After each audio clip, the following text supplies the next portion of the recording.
Rethinking Heroes with Carrie Harrison. RethinkingHeroes.com. Cool history note. Let me tell you about a German psychiatrist named Dr. Alois Alzheimer. Yep, the second part of the name is the one that rings the bell.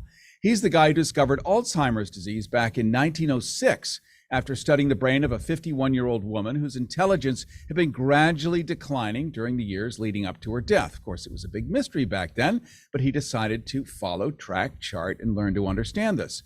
Dr. Alzheimer observed previously unknown abnormalities like amyloid plaques and neurofibrillary tangles. Say that 10 times. And we're going to get into what these are in a moment with our next top-level guest who's changing the game for the veteran population, just for starters. And what has been discovered and what's going to help them is always going to help the general population later. Current thinking suggests that both genetic and environmental variables have a role in Alzheimer's, like age or family history, lifestyle variables like smoking and obesity. Obesity we were talking about just earlier with kids that you can't even get placed into the military because of obesity. This certainly wasn't the case during World War II, World War I, any war in any of American history. A brand new disease also equally needed to be combated with extraordinary sufficiency. We just hear today that India is now suffering 1 in 6 people are obese, and they're attributing that to COVID. People now ordering in and sitting around, and they never have to go outside, just like all of us in LA, who are not quite fully obese because we have narcissism. But let's hope that doesn't spread either. Back to Alzheimer's, back to what's really interesting here.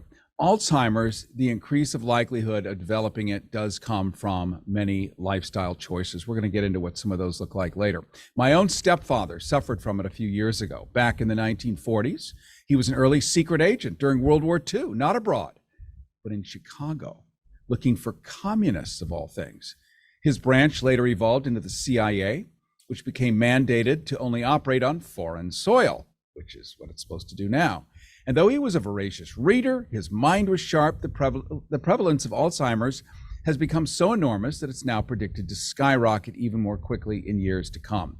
The population as a whole, it's getting older, and therefore the likelihood of getting Alzheimer's goes up exponentially. It's now estimated that around 7 million people 65 and older are living with Alzheimer's dementia in the United States, a progressive disease that involves the deterioration of nerve cells in the brain, which in turn affects thoughts and memory and language. The Department of Veterans Affairs is committed to providing care and support to veterans. This is great news for so many people, and support to their caregivers that are impacted by Alzheimer's and other forms of dementia. In recognition of Alzheimer's Awareness Month, Dr. Catherine Kelso, Deputy Executive Director of the VA Office of Geriatrics and Extended Care of the Veterans Health Administration, joins us to discuss how the VA is paving the way for research and treatment. Dr. Catherine Kelso, I want to welcome you to Rethinking Heroes. Well, thank you. Thank you for having me. We are glad you are here, and a voice of reason in all of this. Impossible to understand language, but thankfully you do. You're a doctor. We're not. Catherine Kelso, also, Alzheimer's is one of the most common forms of dementia. It accounts for 60 to 80% of all diagnosed cases of dementia. Millions of U.S. veterans, all of whom are aging, along with the general population. Do we yet have an understanding of causes and treatments for Alzheimer's? Yes, at the VA, we are committed to serve our veterans that are impacted by Alzheimer's and related dementias. While there is no cure for Alzheimer's, prevention, you mentioned nutrition and keeping your blood pressure controlled. Those are some of the things to help prevent it. But when it does come, our goal is to help the veterans and their caregivers live as well as they can in their home, which is usually their site of preference. So our geriatric services, we offer home care programs, personal care aides. The veteran can also choose our veteran-directed program where they can hire their own caregiver. We provide their primary care in the home and rehab services if needed. We provide virtual care and follow them through end of life. And if they do need a nursing home, we can provide that. So Dr. Catherine Kelso, the VA is doing something that seems a little unusual, and it is a tonic to everybody's sense of feeling comfortable. There is now assistance and support for family members and loved ones of veterans with Alzheimer's.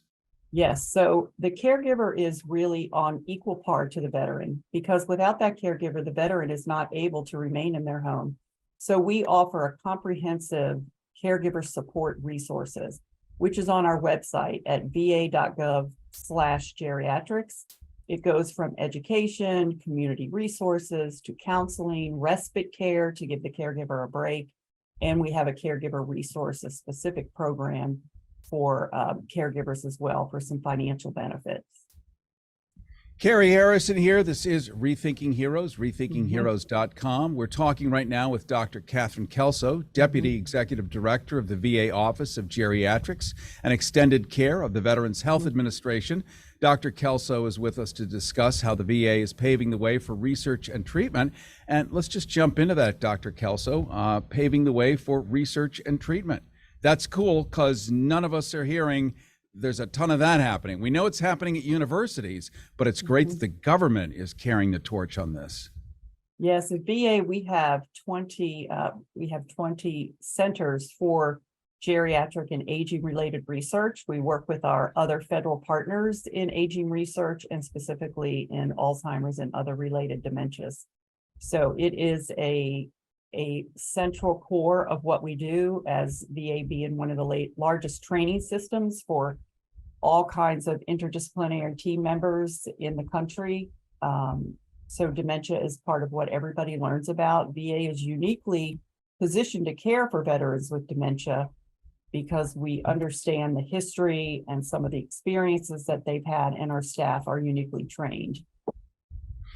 Quick question, Dr. Kelso, and I know we don't know everything. We wish we knew everything about diabetes. Well, we know more about that for sure. Yes. We know that lifestyle plays a big role, smoking, obesity, probably drinking. I understand now that hearing loss actually can contribute to dementia and Alzheimer's, and other things like that. Does PTSD, does that seem to play a role in this factor? Well, PTSD can certainly make the symptoms associated with Alzheimer's more exaggerated. If you have PTSD at baseline and you're bothered by environmental changes, loud noises, those things are going to travel with you through the lifespan. And once you have dementia and your ability to interact with your environment is challenged, those could make it harder. We have a lot of listeners who are in their teens and 20s that hear this not as a broadcast through what you and I would know as a radio antenna or a device in a windshield, with all the people on bridges right now listening that way, but later as a podcast, and they know about Alzheimer's and maybe their grandmother might be dealing with it, but they're not sure, well, is it reversible? Is it curable? Can you take a pill? How do we explain to them where we're at with all of this?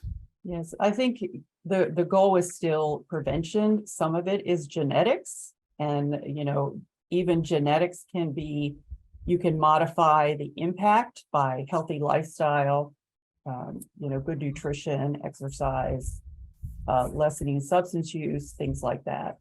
So knowing your family history is important. Engaging your brain, using your brain, reading and things, puzzles and word games and things that that are more active than passive can all just help us live better. And here we have historically, Dr. Catherine Kelso, this Dr. Alwa Alzheimer, back in 1905, 1906, studying a 50-something-year-old woman and noticing, consistent decline over a fairly long period of time. He found that there was a neurological disorder, I guess, with the ability of the day to understand that. We certainly know a whole lot more. How does somebody understand medically what Alzheimer's is? Alzheimer's, in its pure sense, we believe there gets to be amyloid deposits in the brain, which disrupt the neurotransmitters. But then the other related dementias can come from hypertension, from diabetes, from vascular illness, where the vessels to the blood flow to the brain can be impacted. And that can impair cognition as well. So is it possible that if, let's say, somebody had a lugubrious and, sitting around on chaise lounges, I'm just painting a voluptuous crazy picture here, but became obese, didn't read books, didn't do anything, and just really became the perfect person to deal with this when it came. It might be genetic, as we point out, but they suddenly went on a big diet, started exercising, reading books, got a ton of mental stimulation, blah, blah, blah. Does the dementia and the Alzheimer's correct to a certain degree? Could it? Well, living, healthy lifestyle is beneficial at any stage of disease. There can always be some improvement. As far as reversing the actual disease process, it's hard to say. So I guess the best thing we can all do is just as you would say as a doctor, exercise, eat right, tell the truth, help people across the sidewalk, and just try to be the best upright mammal you can, and you've got much better odds. Yes, live well.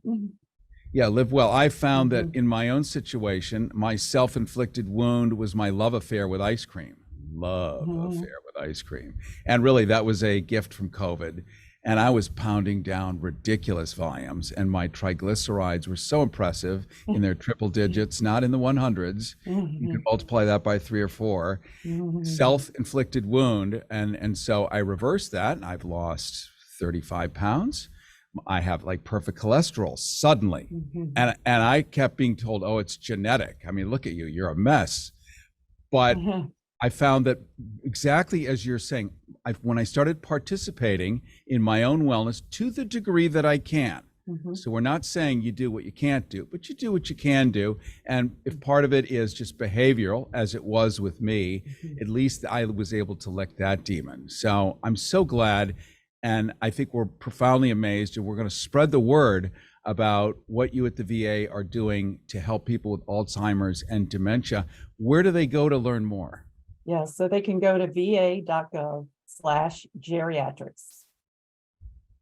And so there's a whole division devoted now to an increasingly aging population that is specialized in, so when you're 65 plus, the other things you would get routinely as someone 65 plus are going to get looked at by specialists. Yes, yes, VA has always had a geriatrics section. It always, most of the veterans that we serve are older in the VA, and so geriatric services are integrated throughout all the care settings. Well, this is wonderful. I do appreciate you coming on today. We've been talking with Dr. Catherine Kelso, Deputy Executive Director of the VA Office of Geriatrics and Extended Care of the Veterans Health Administration. Care for veterans with Alzheimer's or dementias is provided through the full range of VA healthcare services, in case you didn't know that. And depending on the veteran's needs, services may include home-based primary care, Homemaker and home health aide, respite care, adult day care, outpatient clinic, inpatient hospital, nursing home, palliative care, or hospice care. Really, you've left nothing out here. And caregiver support is also now an essential part of these services. For more information, you can do as Dr. Kelso said, go to VA.gov/geriatrics, VA.gov/geriatrics. I do want to thank you so much for taking the time with us today and giving us an enormous education, which I did not have before. I read everything. I didn't know this, so I want to thank you personally. Thank you for having me. Thank you so much, Dr. Catherine Kelso. Rethinking Heroes with Carrie Harrison. RethinkingHeroes.com. Last year, the media extensively covered the Russian use of cluster bombs in Ukraine, condemning them as immoral and illegal. You could chalk it up to competence because that same media generally accepted our use of the same cluster bombs across various wars. But after sufficient financial lobbying, several Congress members are now proposing to send cluster bombs to Ukraine, and the same media sits completely silent. But let's break down what these cluster bombs are so you get the issue. We're going to use the now silent New York Times description. They said before, quote, internationally banned cluster munitions are a variety of weapons, rockets, bombs, missiles, and artillery projectiles that disperse lethal bomblets in midair over a wide area, hitting military targets and civilians alike. And the Times noted that cluster bombs, quote, kill so indiscriminately that they are banned under international law. Well, if they're banned under international law, then why would you send a bunch of them out internationally, as Congress wants to do? Now, I'm not asking you to think, because if we all started thinking, there might be a big problem with smoothness in the tennis game happening up at the top. Yet, by provoking thought, you and I can help people to understand the complex issues involved. Let's look at Democratic Congressman Adam Smith from Washington, who's the ranking member of the House Armed Services Committee, who says he's open to America shipping cluster munitions to Ukraine. Let me just say it's not bad enough with the collapsed Soviet-era dam having flooded a region of Ukraine, but landmines are also being dislodged by the floodwaters and are now floating loose. The Red Cross's weapons contamination unit said they'd lost track of where the landmines even are at this point. And then there's one of the world's largest nuclear power plants that relied past tense on that dam for coolant to avoid a meltdown. Now the congressional idea is to ship crates of cluster bombs to add to the floating landmines, a compromised and thirsty nuclear power plant, and a flooded out and helpless population. No amount of sarcasm or snide commentary can possibly capture the idiocy of this all. And that's why we're lucky to have this next rethinking hero who has spent decades unearthing the truth with an uphill bulldozer of facts and intellect against an avalanche of downhill poltroonery and knuckle-walking mountebankery. So what makes a hero in today's Orwellian orgasm of media madness, where Tolstoy is a rube compared to supreme influencers like Kim Chloe or Caitlyn Kardashian, where Donald Trump and Ron DeSantis are the heralded saints of this brave new world? Okay, I'm getting carried away. But I care and I'm passionate. And at least you can see how much fun I'm having. So let's now introduce acclaimed veteran political analyst Norman Solomon of the Institute for Public Accuracy. He's their executive director. He's also author of War Made Easy and the newly released War Made Invisible. And this is what a hero looks like. Mr. Solomon and the IPA have increased dramatically the reach and capacity of grassroots organizations at no cost to them. Let me just say that part again. Increased dramatically the reach and capacity of grassroots organizations at no cost to them. Increase their ability to address public policy by getting them and their ideas onto mainstream media, which is why they're here, why he's here today on Rethinking Heroes. So the IPA gains media access for those whose voices are commonly excluded or drowned out by government or corporate-backed institutions. Everyone loves that. And for journalists, Mr. Solomon's detailed set of constantly updated databases of policy analysts, of scholars, other independent researchers, these are truly indispensable. Via Zoom from San Francisco, Norman Solomon, I want to welcome you to Rethinking Heroes. Hey, thanks for the invitation. I hope that was a lofty enough encomium for you, but you have earned it, my friend. Thank you. Yeah, well, it sounds both lofty and, when we look at the problems in Ukraine and elsewhere, certainly appropriate. So, Norman Solomon, we know that cluster bombs shred anything in their way. Worse, disproportionately kill children who are attracted to and tend to pick up these curious-looking yet unexploded little bomblets. What are the potential consequences of the use of cluster munitions on civilians, especially children, if Congress decides to ship some over? Well, the consequences are predictable. Shredding the bodies of human beings of all ages.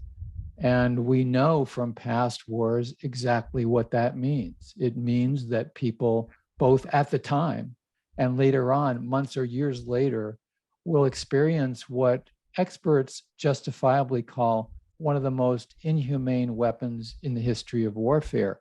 I think really what this goes to is the need for a single standard of human rights and a single standard of international law. And what's crazy making and really Orwellian is when a weapon we are told by US corporate media is terrible and awful, and then a few months go by or a few years go by, and when the United States uses them, or members of Congress, as you allude to, are now seriously talking about supplying them to the Ukrainian armed forces, we have this deafening and really potentially deadly silence. If you go back and look at what happened, the United States used these cluster munitions as the leading NATO force in bombing Yugoslavia in 1999. Some use of them with the invasion of Afghanistan in 2001, and huge use of these cluster munitions during the first several weeks of the US invasion of Iraq in 2003, in which case, according to the Congressional Research Service, about 2 million cluster bomblets were distributed, deployed, and utilized by the US military in Iraq. There are people who are still picking up those or stumbling across those cluster munitions and suffering the consequences. So this just goes to the question of what kind of country do we have? What kind of country do we want to have? And if, as you point out, the US media were justifiably condemning the Russian military for using these weapons, why in hell are Democrats and Republicans in Congress now talking about providing them to Ukrainian allied armed forces? Well, let me be a bit of a devil's advocate. I'm going to pretend that Congress are a bunch of stand-up guys. Every one of them, and the women like Marjorie Taylor Greene, are all states people. What are the arguments for and against, or let's just say for, cluster munitions? We abundantly know how horrific and hideous they are, but clearly they have an argument for them. What could that be? Well, militarily, they can be, if you set aside any notion of morality, they're very powerful. If they are dropped on or fired at enemy troops, they're devastating. They kill a lot of people. They can also shatter a lot of the infrastructure, tanks and so forth, certainly damaging to them. And it makes hell on earth for sectors that are being targeted. As you just alluded to, however, the New York Times has pointed out that they also go at civilians. They explode in the air and they move in all kinds of directions. And the records of that are clear. In terms of the rationales for this specific scenario, it is that, and this I think is a very pernicious but real argument, Congressman Adam Smith, as you pointed out, former chair, now ranking member of the House Armed Services Committee, in a speech to the Council on Foreign Relations last month, said, we're running out of weapons. The United States has been shipping so many bombs and missiles and other projectiles and weaponry to Ukraine that we have a crisis. We're running out of weaponry to send to allies in Ukraine. But we have an overabundance of cluster bombs that are on the shelf in the United States. So there's a real rationale. We got to unload those. We need them. They're there in abundance. Maybe we should go ahead and ship them. Carrie Harrison with you. This is Rethinking Heroes, rethinkingheroes.com, talking right now to acclaimed veteran political analyst Norman Solomon from the Institute for Public Accuracy. He's their executive director, also author of War Made Easy and the newly released War Made Invisible, which we're going to talk about in just a moment. Mr. Solomon and his organizations, including rootsaction.org, have helped so many different voices get into the mainstream public media, which is where you and I like to sit, or you and I are forced to sit, let's just say, and absent these important voices, all we're going to know about is who bought the latest sunglasses. And frankly, it's just not enough for me or you. That's why you're listening today. We're talking to him via Zoom in San Francisco. And Norman Solomon, why is there a bipartisan consensus now in the United States to disregard the cluster munitions ban treaty? There's a treaty. There's a treaty that says no cluster munitions, but they're looking to disregard their treaty. That's what's happening. 123 countries have signed on to the cluster munitions ban treaty. The United States is not among them, neither is Ukraine or Russia. And we face a bipartisan, and I wouldn't say he was a leftist, Dwight Eisenhower called the military-industrial complex. And it was real then, it's much more real at this moment as we speak. And it is bipartisan. And I think we should underscore this. There is a tremendous difference between Democrats and Republicans on Capitol Hill when we speak about domestic issues. When we go beyond the water's edge in foreign policy and Pentagon activities and the military budget, that difference shrinks to almost invisible.